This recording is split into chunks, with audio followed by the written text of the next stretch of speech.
Bueno, vamos a continuar donde lo dejamos el otro día, en, en el punto que nos introduce las teorías de condicionamiento clásico de por qué se produce la asociación que se produce, ¿no? Estuvimos viendo que los acontecimientos que pueden suceder en una sesión de condicionamiento clásico eran de cuatro tipos, según ocurrieran o no ocurrieran la señal de hacer, la consecuencia o estímulo incondicionado. Dijimos que el valor predictivo, por lo tanto la fuerza del condicionamiento, dependía de unos parámetros que nos medíamos de una forma que se podía medir de cualquier otra, que era, dada la señal, se ocurría o no ocurría la consecuencia, y en el sentido negativo, cuando no ocurría la señal, se ocurría o no ocurría la consecuencia. Con eso llevamos un índice de emparejamiento que nos decía si había habido, hay posibilidades de, tiene valor predictivo el EC para un condicionamiento excitatorio o inhibitorio, o ninguno de los dos. Vimos que a pesar de que las condiciones sean idóneas, es decir, que hay un emparejamiento perfecto o el valor predictivo del EC sea perfecto, había dos fenómenos que no obedecían a esta ley. Vimos, no sé si lo vimos a fondo o no, uno era el ensombrecimiento y otro bloqueo. El ensombrecimiento consiste en que ante dos estímulos utilizados como EC, uno por el otro, es decir, aparecen dos señales en diferente tipo, por ejemplo, una luz y un ruido, y ocurre que una de las dos, la primera en general, la que va un poco más alejada de ley, no se condiciona apenas. El ejemplo intuitivo es sencillo.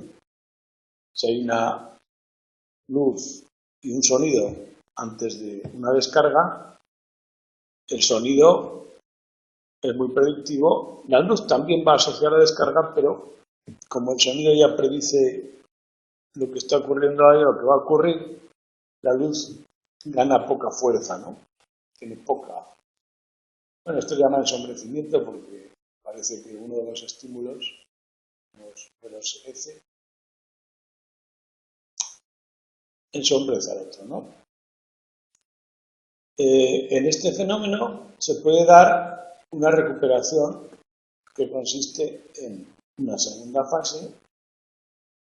Hacemos un entrenamiento de inhibitorio con el estímulo que antes habíamos condicionado excitatoriamente de. Es decir, asociamos el estímulo que predecía el EI con su no ocurrencia y automáticamente el otro recupera una fuerza asociativa. Es decir, el que al principio no le generaba respuesta, al quitarle la fuerza a uno de los dos, al que le había ganado, la recupera. Esto se entiende con el gráfico, ¿no? Creo que lo digo bien. Bueno, aquí lo importante es que A pesar de estar perfectamente emparejado con el EI, no produce apenas condicionamiento. Y luego la recuperación también es curioso, porque Si aquí no produce apenas condicionamiento, cuando le quitamos la fuerza a B, en el inhibitorio lo recupera, ¿no? El bloqueo, conceptualmente, es algo parecido. Cuando yo entreno un estímulo condicionado, digamos, la luz, y lo afianzo repetidamente con el EI, y luego añado otro estímulo condicionado, pongamos un sonido, con el EI, ocurre que el estímulo añadido apenas se condiciona. Esto, en cierta medida, puede ser debido al factor sorpresa que especuló Canning. ¿Qué quiere decir el factor sorpresa? Cuando el EI, la descarga, está completamente predicha por A, el que aparezca otra señal no añade ninguna información a algo que ya no es sorprendente en absoluto. El EI está completamente predicho, por lo que esta nueva señal no aporta nada. La explicación del factor sorpresa se refiere a que cuando está totalmente predicha la ocurrencia de EI, las señales adicionales se bloquean. El aprendizaje con B queda bloqueado. También se puede dar el bloqueo hacia atrás, es decir, primero asociamos dos estímulos con el EI, que es lo mismo que hemos hecho antes en el ensombrecimiento. De esta forma, B quedaría asociado con el EI, como hemos visto antes. Pero antes de probar en una segunda fase, condicionamos A con el EI y parece que A bloquea el condicionamiento de B. Se habría producido en la primera fase. Es decir, A también bloquea hacia atrás el aprendizaje previo de la luz. En ambos casos, la teoría de Canning, el factor que creen que es responsable, es la sorpresa. En el momento que la descarga es sorprendente, nos llega sin previo aviso, sin que la esperemos, buscamos activamente una señal.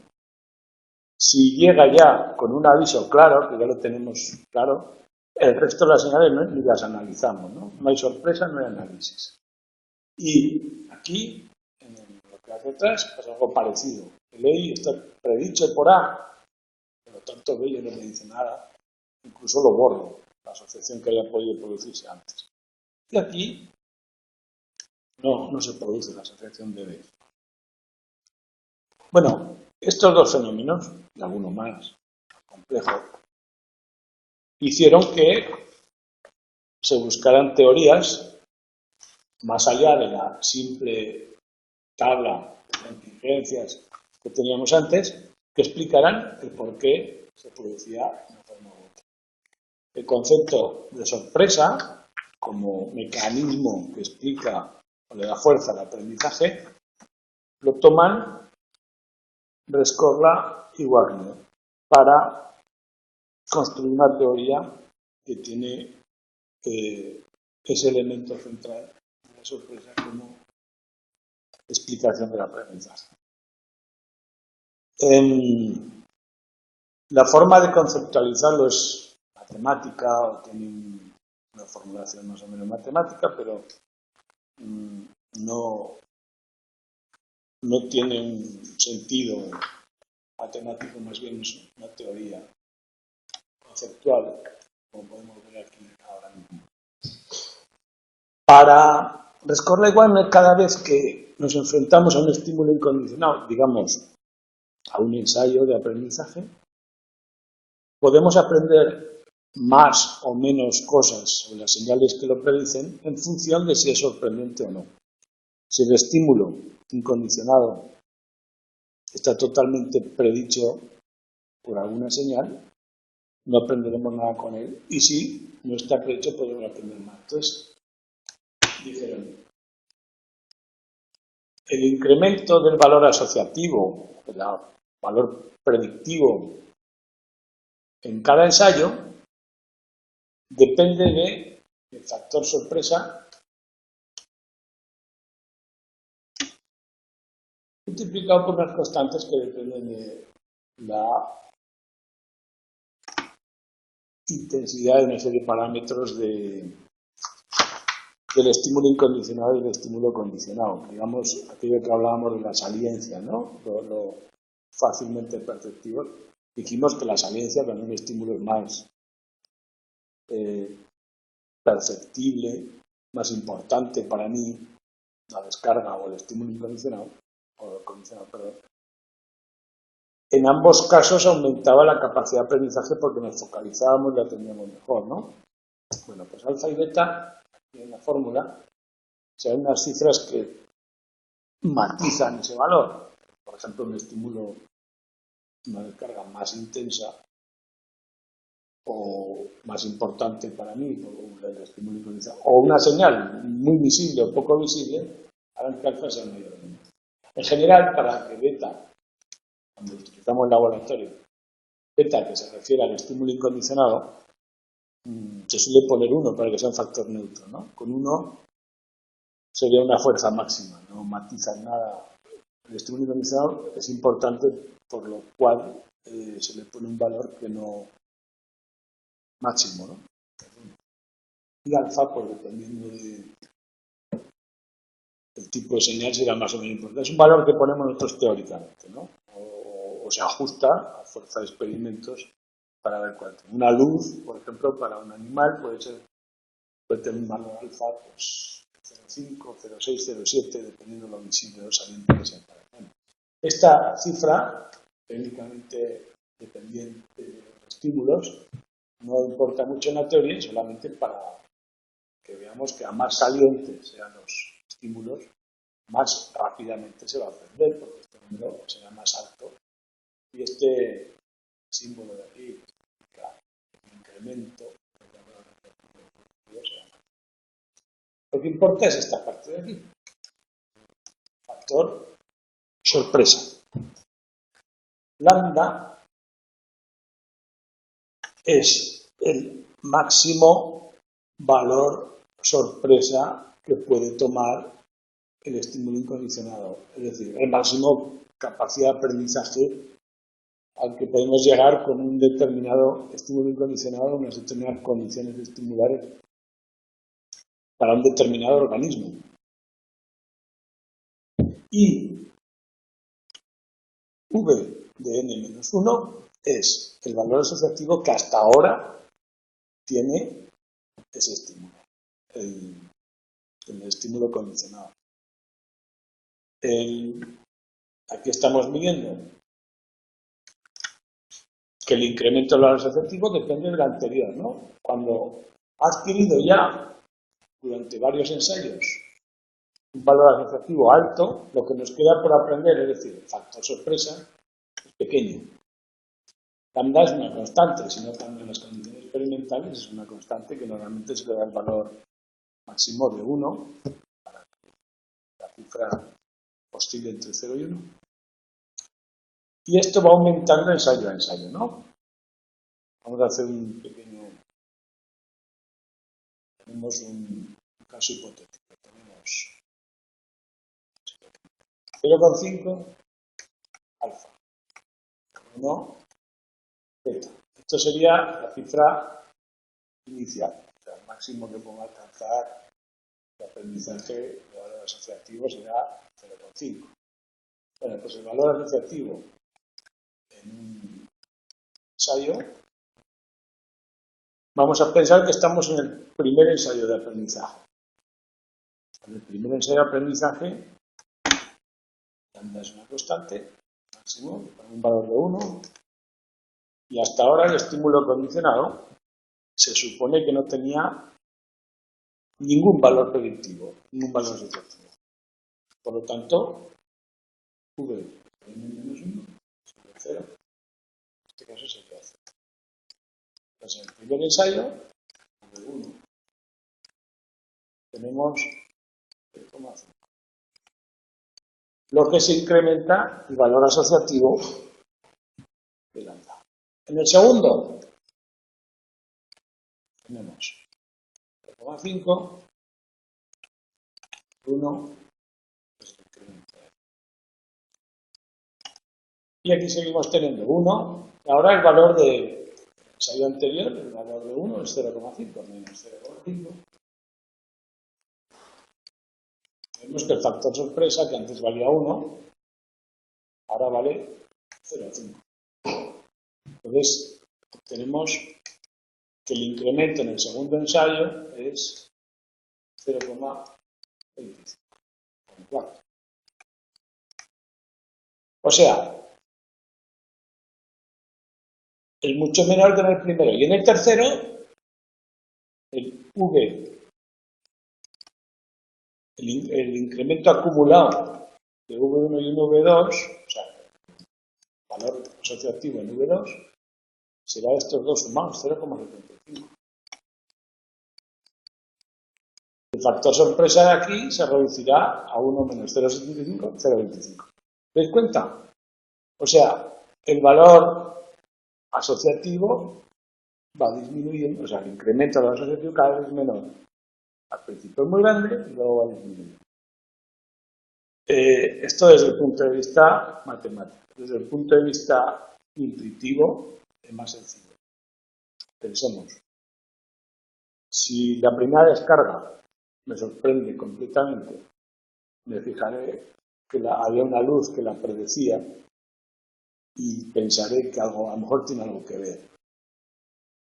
En la segunda descarga yo me habré visto la luz y volverá a aparecer la descarga, con lo cual mis sospechas se irán afianzando, pero claro, ya tenía una parte de sospecha hecha en los primeros ensayos, y así poco a poco, es decir, cada vez me sorprende menos la luz y cada vez sé más de lo que dice la luz que viene anteriormente, ¿no? Este es el modelo. El valor asociativo o la predicción que nos dan en una situación experimental va aumentando, además con una velocidad que al principio va muy deprisa, luego cada vez más despacio, hasta el máximo posible, que es lambda. Vamos aprendiendo a predecir el estímulo incondicionado.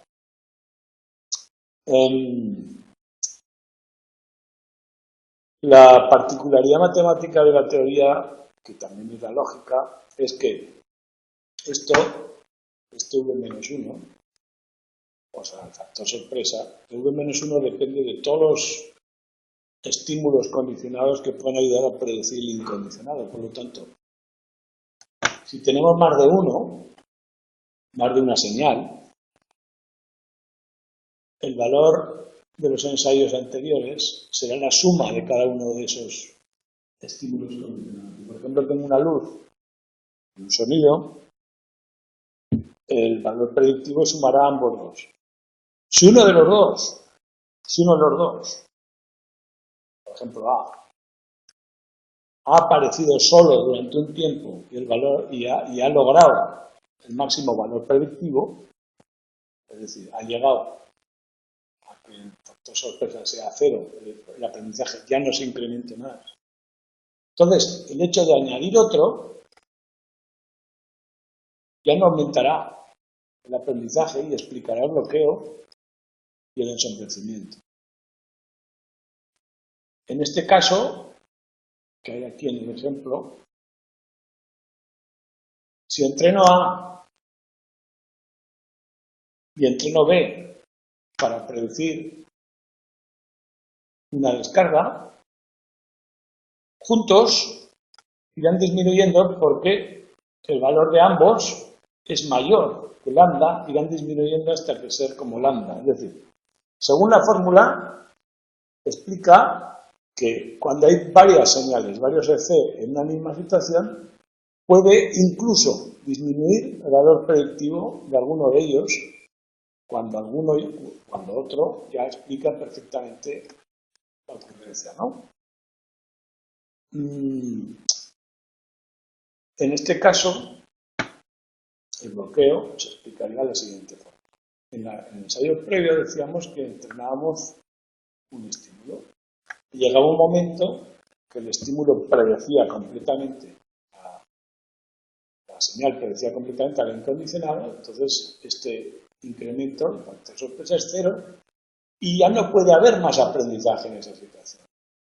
Aunque añadamos a B, esto sigue siendo 0 porque es VA. VB, aunque VB al principio es 0, VA ya vale 1. 1 menos 1 es 0, ¿no? Explica el bloqueo porque A ha colmado todas las posibilidades de aprendizaje y ya no hay factor sorpresa y cualquier cosa que me den una puerta. De la misma forma explicamos el ensombrecimiento. El hecho de que haya un estímulo predictivo ya colma el factor sorpresa y ya no se puede añadir otro. Los demás no aprenden. Y la extinción, para esta teoría, y esto es importante tener en cuenta, es un fenómeno que es la desaparición del aprendizaje excitatorio mediante un inhibitorio. Para esta teoría, cuando un estímulo ha alcanzado el máximo valor predictivo, lambda, después de un entrenamiento intenso, si lo sometemos a un entrenamiento de extinción, lo que está ocurriendo es que esta señal, el valor anterior, que es 1, va descendiendo, cada vez es negativo, porque en este caso, fijaos, lo importante en esta fórmula es que el factor sorpresa lambda en un entrenamiento de extinción es igual a 0. Entonces, como A tiene un valor 1, el máximo que pueda tener, el paréntesis de la fórmula es negativo y va disminuyendo en cada ensayo, el incremento de Vn es negativo hasta llegar a 0 y desaparece el aprendizaje original. Ya hemos visto antes que en la extinción en realidad no desaparece el aprendizaje original. Por lo tanto, aquí tendrá problemas la teoría, como veremos luego, con algunos fenómenos. Pero la explicación es esta. En cuanto a la inhibición condicionada, el hecho de que un estímulo se presente, el estímulo excitatorio se presente con otro, que en este caso, cuando están juntos, es inhibitorio, lo que ocurre aquí es que el valor del estímulo excitatorio es máximo, por lo tanto, el añadir al inhibitorio hace que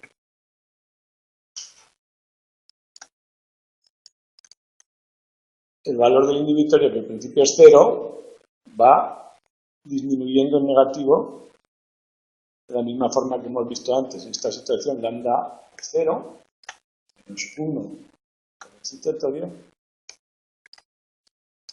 sería menos 1 más 0. Es decir, el F max vale 1, el F menos vale 0, lambda vale 0.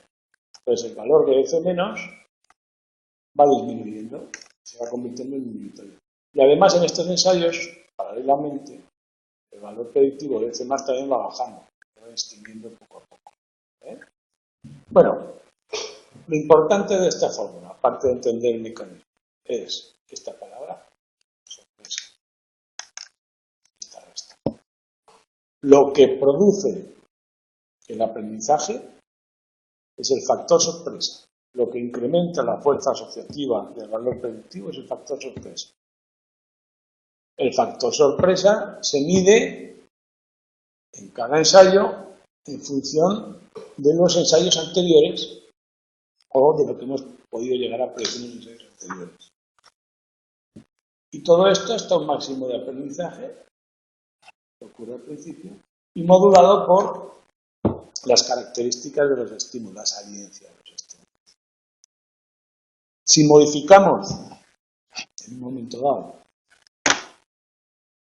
lambda, es decir, si por ejemplo pasamos, como hemos hecho alguna vez, una descarga de 4 miliamperios a una de 8, lo que estamos modificando es, en esta curva, estamos modificando la altura posible, es decir, creamos una nueva situación en la que puede aumentar el aprendizaje. Si modificamos alfa o beta, es decir, la saliencia a los estímulos, estamos modificando la rapidez con que se levanta esta curva. La rapidez con que se aprende en los primeros ensayos. Aprendemos más rápido con un estímulo condicional más saliente, con una señal más clara, que con una más leve, con menos saliente. Y, por último, esta teoría trata de explicar el bloqueo y el ensombrecimiento, la extinción y el aprendizaje, la inhibición, mediante un solo principio, la sorpresa, con una fórmula matemática. Y esto es lo que logra.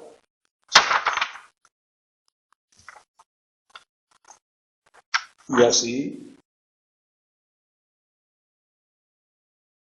quedó la teoría, excepto para la teoría con bastante éxito, excepto para una serie de fenómenos que no podía explicar. Bueno, yo no sé si tenéis alguna duda de esto, pero os aseguro que no la habéis mirado, que no es tan importante la parte matemática, no es tan importante como la conceptual. Pero vamos a ver los problemas del modelo que nos pueden ayudar a entender mucho más la parte conceptual. Los Corley Walmer, cuando explican el aprendizaje, la teoría hecha para una serie de fenómenos, no explica otros que son reales, que ocurren, por ejemplo, la extinción y la inhibición condicional. ¿Qué es esto? Bueno, vamos a recordar. La inhibición, el aprendizaje, condicionamiento clásico inhibitorio, decía, cuando un estímulo en un ambiente excitatorio señala la no ocurrencia del EI, se convierte en una señal de inhibitoria, de no ocurrencia. Por lo tanto, si el EI es aversivo, pues será una señal de seguridad, tranquilidad. Y si el EI es apetitivo, será una señal de frustración. Vamos a trabajar con el aversivo, con la descarga. ¿Qué ocurre para que pueda extinguir una inhibición condicionada? Bueno, pues habría que poner esa señal de seguridad, la luz, el sonido, que indica que no va a haber descarga, solo, sin descarga alguna, durante un tiempo. Esto ya en un ambiente no excitatorio, es decir, que la inhibición se aprende en un ambiente excitatorio y se debería desaprender en un ambiente no excitatorio.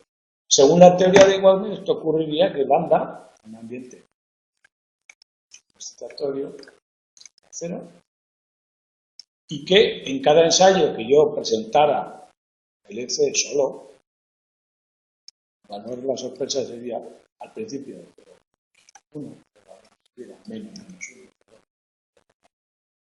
1. Y tendría que ir aumentando, la fuerza inhibitoria sería negativa, iría aumentando hasta llegar a 0 y se extinguiría la inhibición condicionada. Ese estímulo dejaría de ser predictivo de seguridad. Pero como podéis pensar, en la práctica, el hecho de que una luz señale que no va a haber una descarga a continuación, por presentarla sola una y otra vez sin descarga, no va a perder ese valor inhibitorio. Quizás incluso lo aumente, ¿no? El modelo, la teoría, no lo puede explicar. Según la teoría, esto debería ocurrir poco a poco, debería ir perdiendo el valor inhibitorio, se debería extinguir y llegar a 0 en un momento dado donde ya no se movería.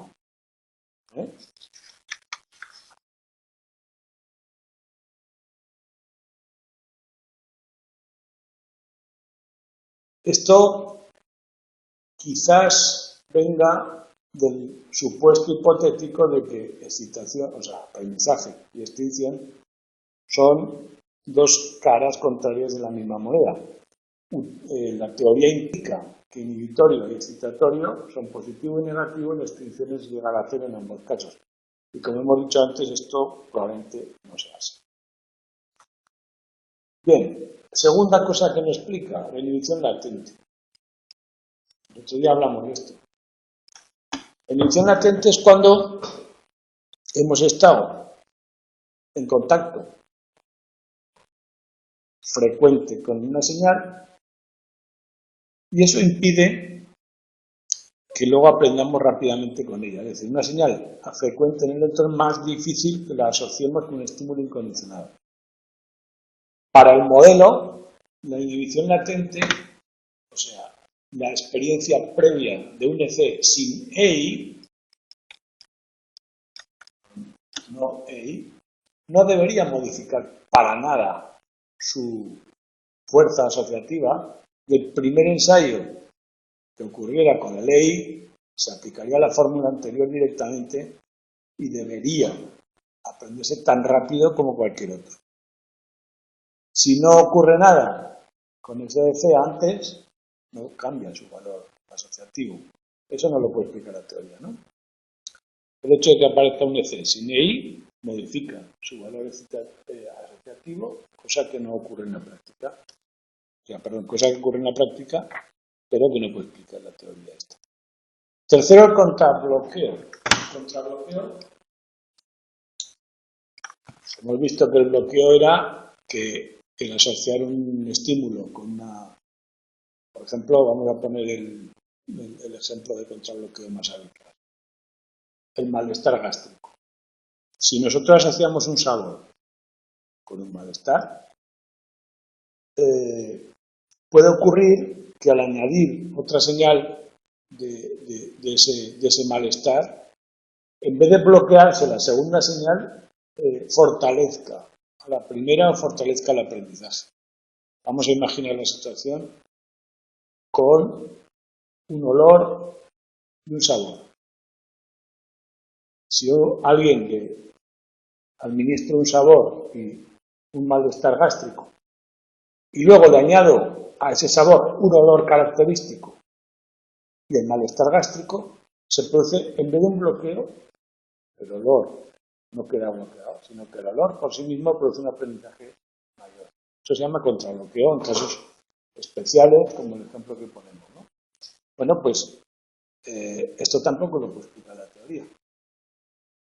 No lo puede explicar porque en el momento que uno de los estímulos alcanza el máximo valor asociativo, el otro no debería aumentar para nada el aprendizaje, sin embargo lo hace. Luego, por último, la que hemos dicho de la extinción. La extinción hemos dicho toda una serie de fenómenos, la recuperación espontánea, renovación de respuesta, la desinhibición, que no se pueden explicar con la teoría, porque por la teoría, en el momento que entramos en ensayos de extinción, el valor asociativo va a disminuir hasta cero, y luego no se puede recuperar de ninguna forma. Por lo tanto, no explica la extinción habitual, ni tampoco otros muchos fenómenos, por ejemplo, el precondicionamiento sensorial, aquello de si conectamos dos estímulos condicionados, neutros, una luz y un sonido, sin ningún estímulo incondicionado. Siempre aparecían juntos, pero no indicaban nada importante para el organismo. Quedamos que algo se aprendía. Porque si luego con uno de los dos hacíamos un aprendizaje, el otro de alguna forma ganaba fuerza. Pero este modelo no lo puede explicar, porque con uno que aprendamos la asociación, el otro no puede ganar nada, ¿no? O sea, la experiencia de precondicionamiento no produce fuerza dentro de una asociativa porque no hay ningún estímulo. Bueno, queda claro, el modelo más o menos queda claro que explica algunas cosas como el bloqueo, el ensombrecimiento, y es un modelo de la extinción de la inhibición, pero también queda claro que hay otras cosas que no explica y que no es la idea de extinción, inhibición, excitación como punto positivo, punto negativo, punto neutro de la teoría, no es correcta por todos estos fenómenos. Entonces, los matices de esta teoría o las nuevas formulaciones que la resuelven estos problemas son los que vemos aquí, muy esquemáticamente los tengo aquí, pero Mira, la primera de esas teorías les llaman hipótesis del comparador. En este caso, lo que hacen todas ellas, la hipótesis del comparador, sobre todo, es meter en la ecuación el contexto. Aquello que hablábamos de que en una situación de aprendizaje no solo están mis señales y los estímulos incondicionados, sino que también hay toda una serie de... todo un contexto, llamado de una forma global, que siempre está ahí. En general lo mantenemos constante en los ensayos, pero está ahí. Ocurre cuando está el EC y el EI, cuando está el EI solo, cuando está el EC solo, siempre está el contexto. Por lo tanto, igual lo que aprendemos son asociaciones más complejas. Luz, contexto, descarga, contexto, descarga y contexto luz. Es decir, cualquiera de las posibilidades y en función de las veces que se sucedan unas a otras, será más o menos el aprendizaje. Por ejemplo, la asociación luz, contexto, descarga será mucho más a menudo que contexto, descarga. Aprenderemos que la primera combinación es la que indica que viene la luz y la de contexto, descarga será la que no. Por lo tanto, el contexto, de alguna forma, sería inhibitorio y en asociación con la luz, excitatorio. Modula un poco la conexión. Ya lo vimos también en la práctica, en el artículo de la práctica en el que el cambio de contexto modulaba la relación entre el excitatorio y el incondicional. Bueno, pues la primera teoría de estas es la hipótesis del comparador. Esta hipótesis del comparador dice que comparamos la asociación, la fuerza asociativa que se produce del estímulo condicionado y la descarga, cuando percibimos el estímulo condicionado a lo largo del aprendizaje, ha adquirido cierto poder de evocar la descarga, ¿no? Nuestra mente asocia la luz con la descarga, con determinada fuerza.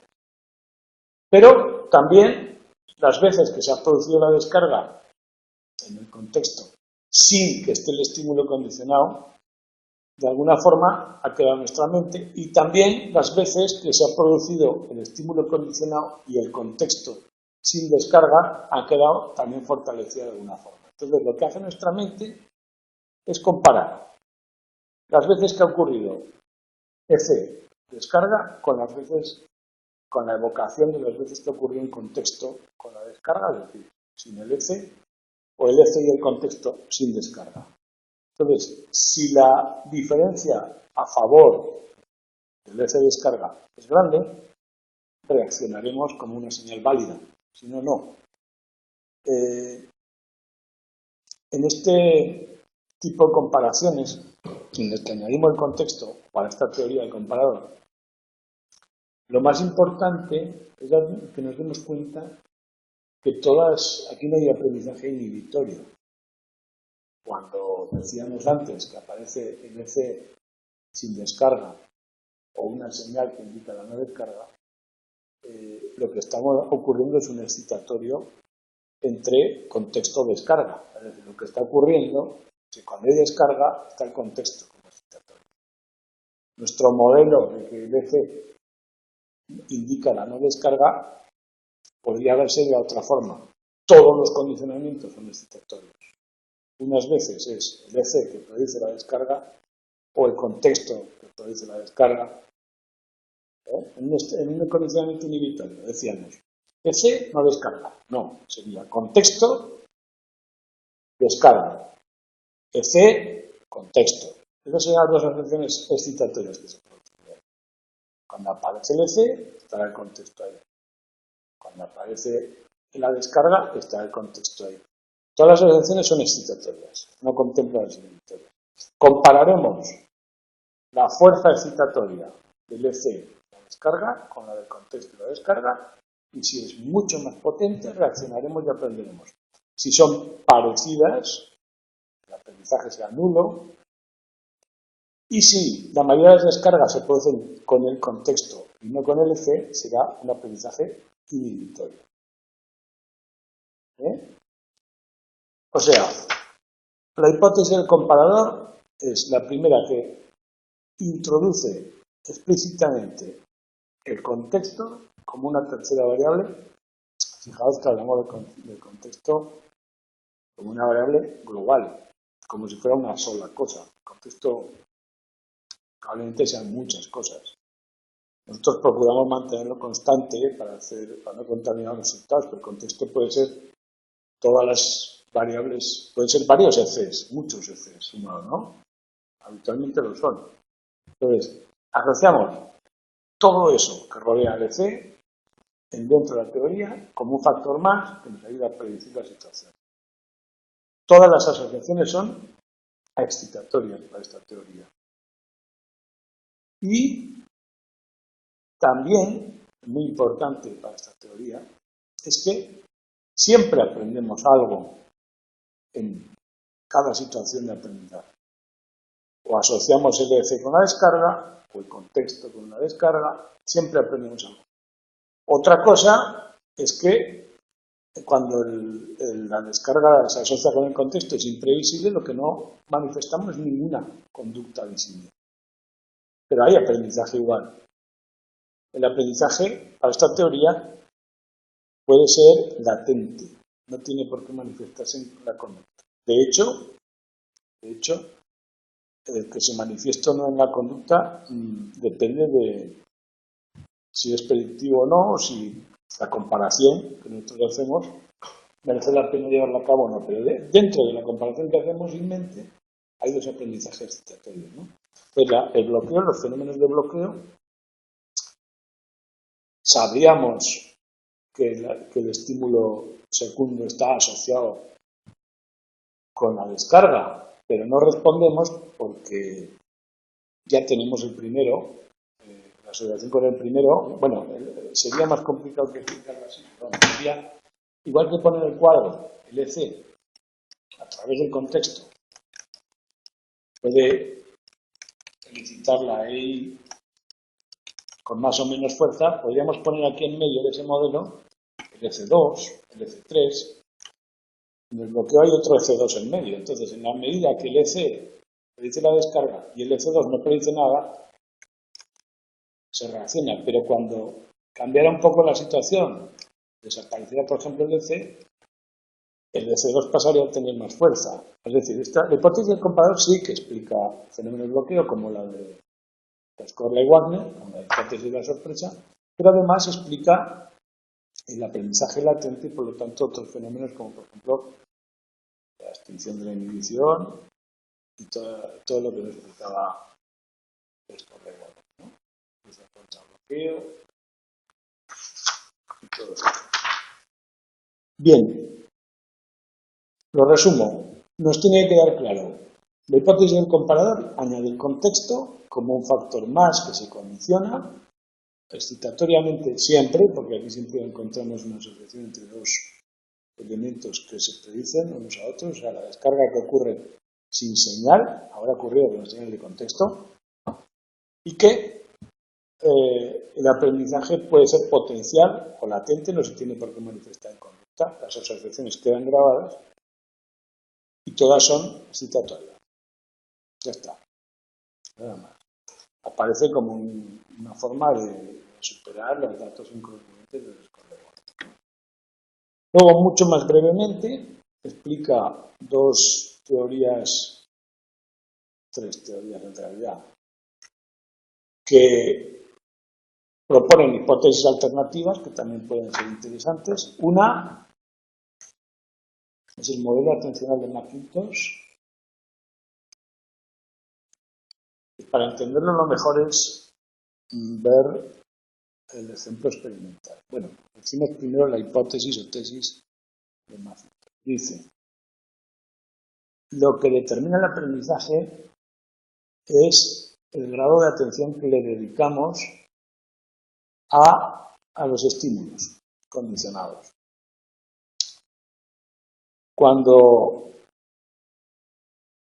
un estímulo es nuevo, le atendemos, o sea, cuando un estímulo es importante, le atendemos más que, bueno, perdón, vamos a empezar por otro.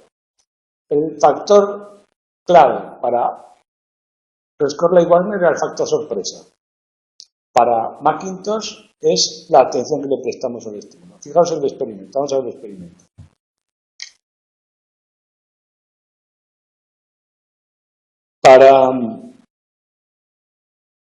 Bueno, lo he puesto aquí. Fijaos en la página 141. El grupo experimental aprende, igual que el grupo control, a predecir una descarga a través de un sonido. En la fase segunda estamos haciendo un fenómeno de bloqueo con el grupo experimental al que añadimos una luz. De esta forma, la luz quedaría bloqueada para este grupo, como hemos aprendido antes, mientras que el grupo control lo dejamos sin nada. Y en la tercera fase viene la novedad del experimento. Hacen una prueba con una descarga un pelín más larga. Es decir, lo que estamos haciendo es aumentar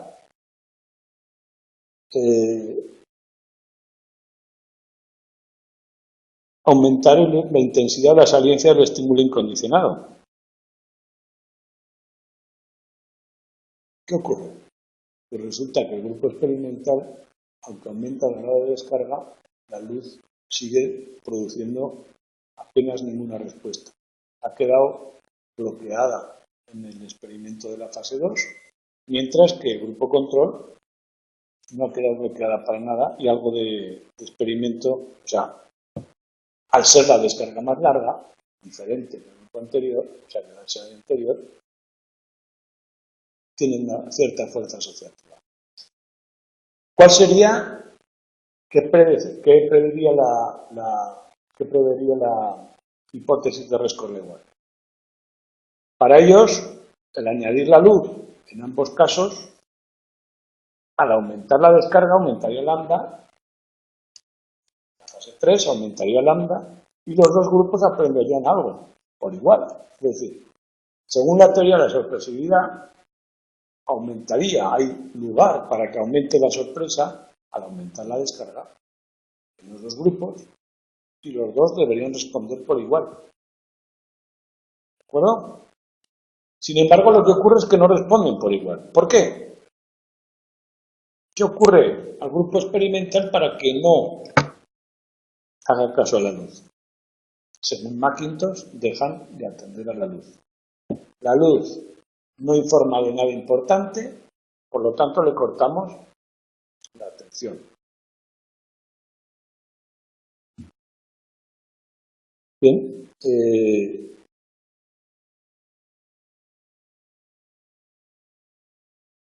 es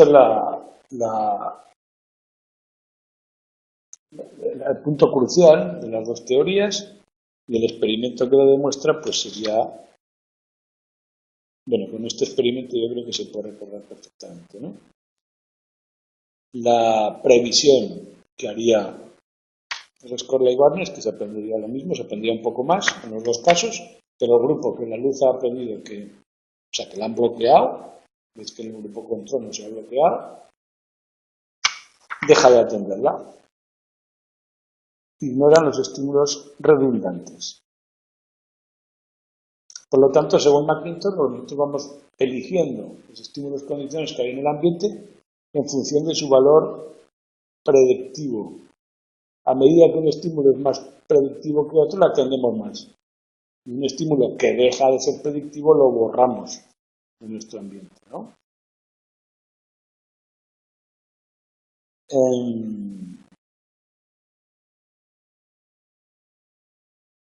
También con este factor, con el factor atencional, el aprendizaje va aumentando a medida que el valor del estímulo condicionado, el valor predictivo, es efectivo, que vamos atendiendo más y vamos aprendiendo más con él. Es decir, aprendemos aquello a lo que atendemos, aquello en lo que nos concentramos. Y nos concentramos más en los estímulos que son predictivos. Por lo tanto, explicaría igual el aumento progresivo del aprendizaje, atender y aumentando como el de Rescorla, pero explicaría también un fenómeno que Rescorla no explica. Y también explicaría estos fenómenos que hemos visto antes. Mira, con mucha facilidad el precondicionamiento y la inhibición latente son fácilmente explicables en la. ¿Por qué? Porque el hecho de que aparezca un EC repetidas veces antes de las sesiones de aprendizaje me llevaría a aprender que es irrelevante. Dejaría de atenderle, con lo cual sería más difícil que luego aprendiera con él. ¿De acuerdo? Pues bien, esta teoría tiene una contracara, Pirsig-Hall, que también se basa en la teoría de Pirsig-Hall, también se basa en el factor atencional, pero su hipótesis es justo la contraria que la de McIntosh. Para Pirsig-Hall no malgastaríamos recursos prestando atención a estímulos que conocemos bien. Para ello, para Pirsig-Hall atendemos más bien a los nuevos. Es decir, si tenemos una luz que produce una descarga con mucha seguridad, para McIntosh estaríamos bien atentos a cuando ocurre la luz. Para Pirsig-Hall estaríamos atentos a lo nuevo. La luz, de alguna forma, se automatizaría la reacción y lo que estaríamos pendientes de nuestra atención se centraría en lo nuevo, en lo que apareciera por ahí que no estuviera previsto. ¿Por qué? Bueno, la hipótesis es tan plausible antes de datos, es tan plausible como la otra. Yo atiendo aquello que no conozco. Lo que ya conozco, dejo de atenderle. De hecho, hay algún dato que la apoya, simplemente el texto la nombra, pero si tenéis curiosidad podéis ver el artículo ahí citado. Algún dato que de hecho hace que la aparición de una señal nueva se atienda mucho más y sea más fácilmente asociada que una que ya existe. La dejamos ahí como deja el texto. Y la última también, muy rápidamente, la SOP, que es otra forma de integrar, bueno, para que veamos por dónde van ahora los tiros actualmente en este tema. La propuesta que hace la SOP es que debemos distinguir entre las asociaciones que se quedan activadas en la memoria a corto plazo y las que quedan grabadas en la memoria a largo plazo. Entonces, con este matiz de transacciones de la fuerza de, como decíamos, en neuroredes neuronales, un nodo se asocia con otro con una determinada fuerza.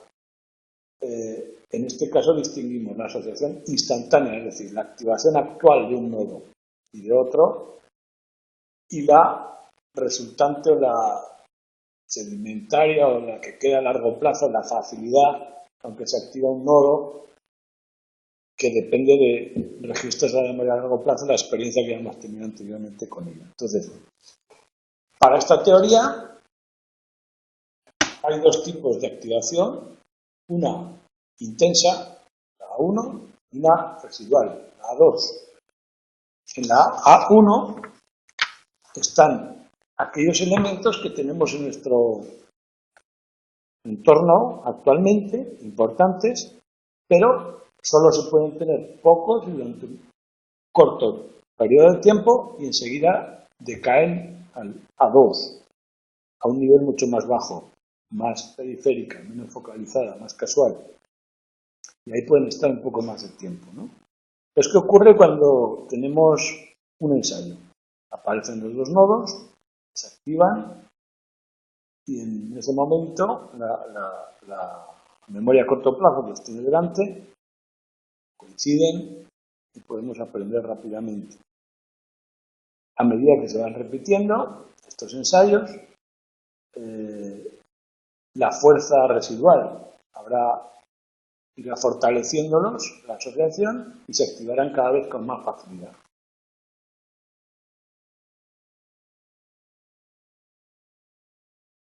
Y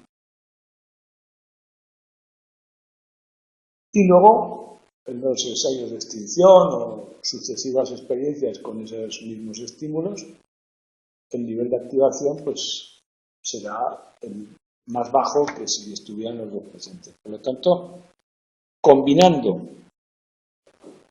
nodos, redes neuronales conexionistas, memoria a largo plazo, memoria a corto plazo, explicaríamos el por qué un aprendizaje tiene una fuerza actual, una fuerza más o menos residual que queda ahí, y, bueno, procedimientos de operaciones estándar.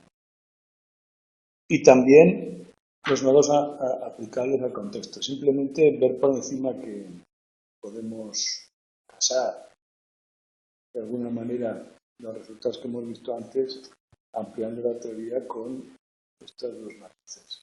Dos tipos de activación social. Ya está. Con esto terminamos todo el condicionamiento clásico. La próxima semana veremos el condicionamiento operante, el capítulo 4, que es la parte básica del temario, y después veremos el segundo, bueno, en realidad es el primero, la actividad práctica obligatoria, que tiene que ver con condicionamiento operante, y ahí a partir de ahí ya nos quedarán solo los 3 o 4 temas, 3 temas que son ver en toda su complejidad pues los diferentes controles y fenómenos que se ven con el condicionamiento operante. Yo creo que quedan 5 o 6 sesiones, podemos parar por encima, pero vamos, yo os animo a que las cosas que queden menos claras o los detalles que os hagan cojear el hilo de aprendizaje, los escribáis, como queráis, para resolver las dudas, porque quizás no da tiempo a entrar en todo el procedimiento. Próxima semana, si lo habéis mirado, lo miréis un poco, bueno, tenéis que mirar ya. Condicionamiento operante, veremos sus características básicas. Martes.